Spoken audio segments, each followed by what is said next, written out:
Good day, please introduce yourself. Good day, sir and madam. My name is Rosalie Garzano, 41 years of age, blessed with 3 children, ages 14 years old, 12 years old, and 1 year old.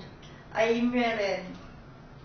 What's your educational background? I am a high school graduate. Okay, do you have work experience abroad as a domestic helper? Yes, my previous job is a domestic helper in Doha, State of Qatar for 2 years, and I finished my contract. How about the second employer?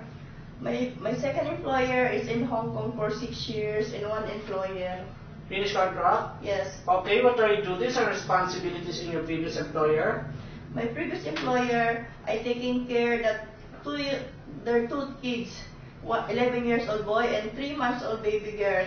And I do cooking, washing their clothes, ironing, marketing, and gardening. How do you overcome your homesickness? I do myself busy. If you are committed mistake in your employer, what will you do? I say sorry sincerely and not to do it again. If you are holiday or day off, what will you do before you go out from your employer house? I make clean the house before I go and ask permission before I leave the house. What if the mother of their employer doesn't speak English? How did you communicate with them? I use sign language temporarily and I do my best to learn their language. Why should the employer hire you?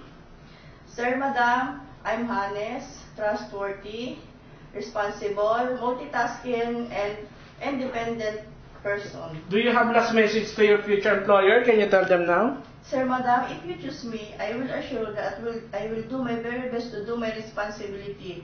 Once again, my name is Rosalie Garzano. Thank you. God bless you. And your Did you family. promise your finish your 2 years contract? Yes, I will do promise that I will finish my 2 years contract. Thank you so much. Thank you.